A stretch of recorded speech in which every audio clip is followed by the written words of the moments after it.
Kesubos Daf begins with the Gemara wrapping up its discussion of a contradiction we had as to what is the halacha if a man marries a woman with the understanding that she doesn't have any nedarim on her, and it turns out that she does, but then she can go to a chacham and take the neder off. Does that mean that the marriage was still chal because she can take the neder off, or is that still a violation of the tanai of the understanding it's a mekach and the marriage was never chal? So we had a contradiction on that between two brises. One said that the marriage is chal and she requires a get. One said the marriage is not chal, she does not require a get. So the Gemara has already offered one answer. Now the Gemara is up to its next answer. So the Gemara says, Rava says that the situation in which we said that she's not mikudeshes, the marriage is canceled, it's never chal, that is where she was an isha chashuva. It was a very high ranking woman. She was the son of a mashpacha chashuva. And therefore, it was not befitting for them to dissolve the marriage with a get, because it wouldn't be fair for them to be forbidden on each other's relatives. So he's gonna say, even if she go to a chacham, take it off, she's still a lady who makes vows, and I don't want to be married to a lady who makes vows, even if she took this one off. But it has to be canceled, and I'm sticking with the fact that this is not what I had in mind. It was a mekach toys, and I don't want to give a get. I still don't want to marry her, and I'm telling you, this was a violation. It's not what I had in mind in the first place. I had the understanding that she's not a lady with vows, and therefore it's a mekach toys. However, the Gemara, the brisa that says that it is not a mekach, and it is mekudesh is talking about a regular woman where you could take the vow off, and therefore there's no problem.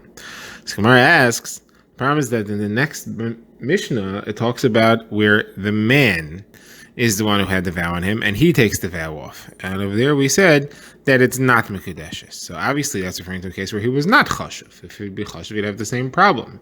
They don't want a vow, and there is one, and so they're going to get divorced. The divorcing is not acceptable because they don't want to be forbidden on each other's relatives. So why does it switch over there? Why does it switch to talk about a non-adam chashuv and say that there it's mekudeshes?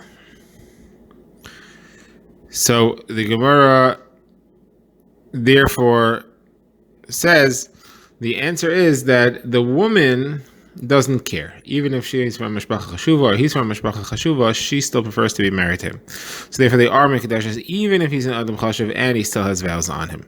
Because women are more desperate to get married. That's just the way of the world, and therefore they're not going to cancel and give up on it so fast. Now the Gemara brings a few expressions to demonstrate this. Rish Lakish says, it's better to sit two people than to sit one person.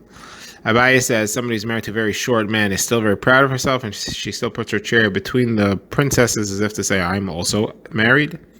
Rav Papa says somebody who's married to a man who has a very disgusting job, he's a comber of wool, still she's going to sit on the porch of his front stoop so that everybody can see that she's married.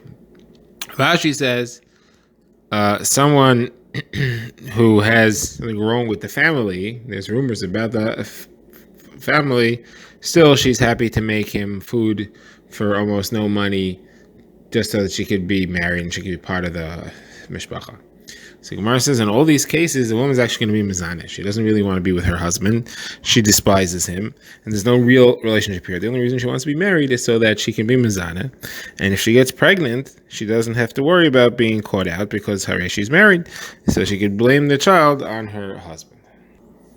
The Gemara now refers back to the Mishnah for Nusuga. We had seen there the definition of the mumin, which are a psul, apostle in marriage because of mekachtos. The Mishnah had listed all the mumin that apostle kahanim from avoda also are an automatic psul for a woman and cancel her marriage. So the Gemara says, we bring a brisa, it says there are three other mumin that are not psul by kahanim, that are psul for a marriage, and that's excessive sweating.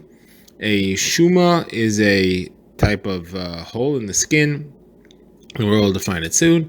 And reach hapeh, that's foul smelling breath. So the Gemara asks, so you're telling me that these are added on beyond what is a psul for kohanim, a moment that's a psul for kohanim, but one of these is on the list of psulim for kohanim. We have a Mishnah that lists psulim for kohanim, someone who's very old, very sick, or someone who's mezuham.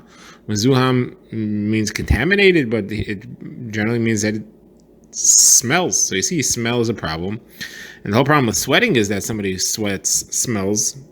So how could you tell me that sweating is not on the list? You see that smelling is on the list and it's the same thing. So Gemara offers two answers. Gemara's first answer is that the sweat that's not a problem for Kohanim is the sweat that's washed off. The Mishnah that said sweat is a problem is talking about sweat that can't be washed off because it's continuous. It's non-stop sweating. Sweating, someone sweats a lot, but not forever, not always. That is not a psul for Kohanim, but it is a psul for an Isha.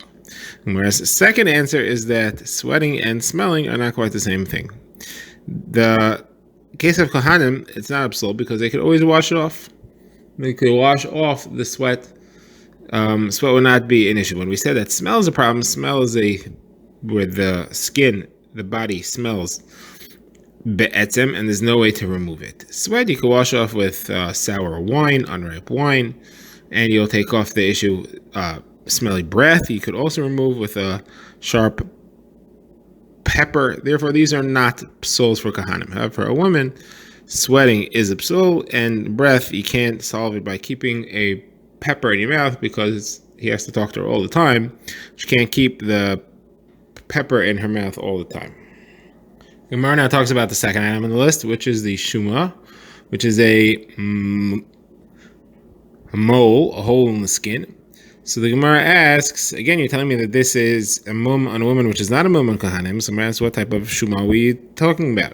If it's a shuma that has hair growing out of it, that's a mum by Kohanim as well. If it's a shuma that doesn't have hair growing out of it, then it depends. If it's a large one, it's a mum by Kohanim as well. If it's a small one, then it's not a mum even for a lady. The Gemara brings a brisa. Brisa says that a shuma that has hair growing out of it is a mum for a Kohanim. If it doesn't have hair and it's big, it's a mum. And the size that's big enough to be a mum, Shimon explains, is the size of an Italian Isser, an Isser Italki. So either way, we see two out of the three things, and Gemara tells us the third, that there can't possibly be any case of Shuma, which is a mum for a lady and not for a Kohen. So Gemara answers that we're talking about a small one, but it's on her forehead. So it's very highly visible, and therefore it's a major problem. So most of it's on her forehead and so highly visible, then he saw it before he married her, and obviously it didn't bother him, so he can't claim it was a makachtais. So Gemara answers, no, he didn't see it. It's in a place near her hair where it's sometimes covered and sometimes exposed, and therefore he hadn't seen it until after they were married, and now it's very visible, and therefore it bothers him a lot. Now the Gemara continues. Chizda said, I heard something from a great man, and it's Sheila, that if she gets bitten by a dog and the place of the bite gets an infection or it stays whole, it doesn't heal properly, so that counts as a mum. Chizda says if a woman has a thick voice, that's also a mum, like the pasuk says, Ki kolech arev, your voice is sweet, umarach nove, and you look beautiful. The Gemara now moves on to discuss another mum, and that is the size of her breasts. So the Gemara quotes a brisa that is quoted by Rav Nosson Biro, who says that the space between a woman's breast should be a tefach. So the Gemara says Rav Acha, son of Rava, son from Rav Ashi, he thought this had nothing to do with movement. This was just talking about what is a beautiful characteristic, which is to have that tefach. And Rav Ashi said, no, this is what is a mum. A tefach is a mum. So Gemara says, how much is it supposed to be? It's supposed to be 3 fingers width. So Gemara says, Rabbi Nosson said over a brisa, any woman whose breasts are overly large, larger than her friends, than the standard, that is considered a mum. How large is too long? Is too large. Gemara quotes Rav Maisha bar Braid Rabbi Yeshua ben Levi, in the name of Yeshua ben Levi, says one tefach larger than the standard. Gemara says, is there such a thing? Gemara says, yeah, because Rabbi Chana said, I saw an Arab lady who slung her breast over her shoulder and nursed her child behind her.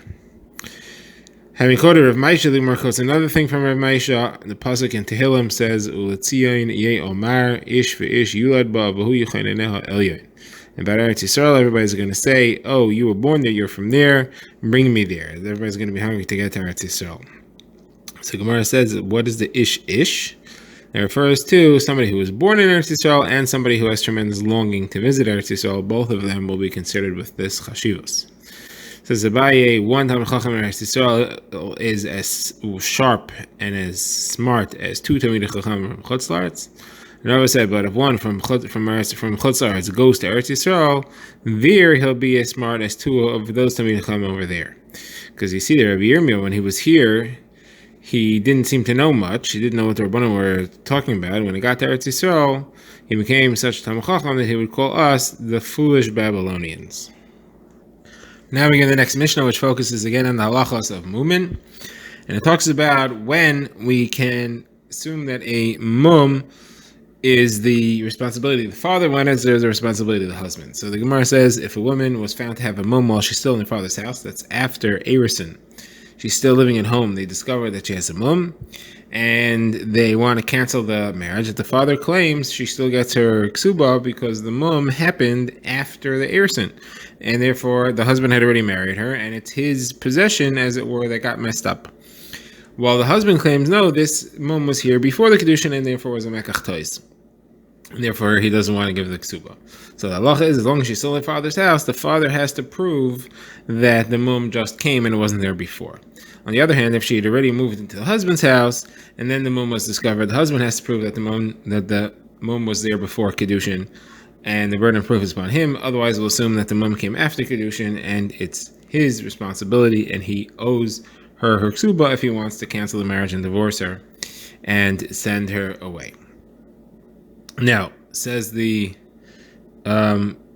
Gemara, this is all Rabbi Meir talking. Says the Mishnah, this is all Rabbi Meir talking. But the Chachamim say that you cannot taina against mumin unless they are hidden. Anyone which is visible, you can't say anything because he must have known about it and didn't do anything about it, didn't have a problem with it, so he can't change his mind now and say it was a mekach tais.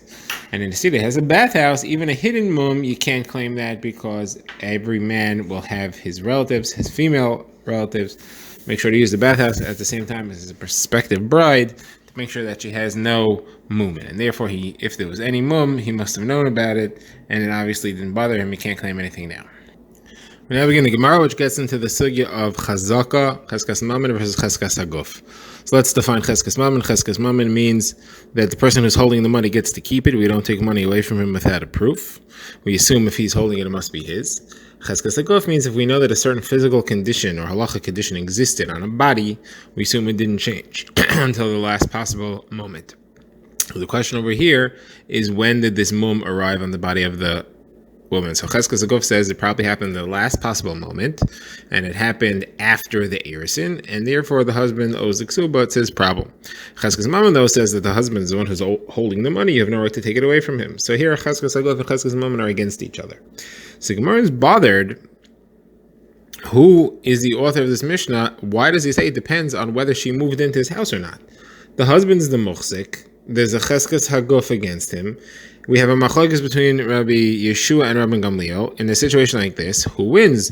Does the Cheskas Haguf win, and therefore it's assumed that the mum came while she was already after Kedushin and he owes the money? Or does the Cheskas Mammon win and he assuming gets to keep the money? What does it have to do with whether she moved from one house to the other?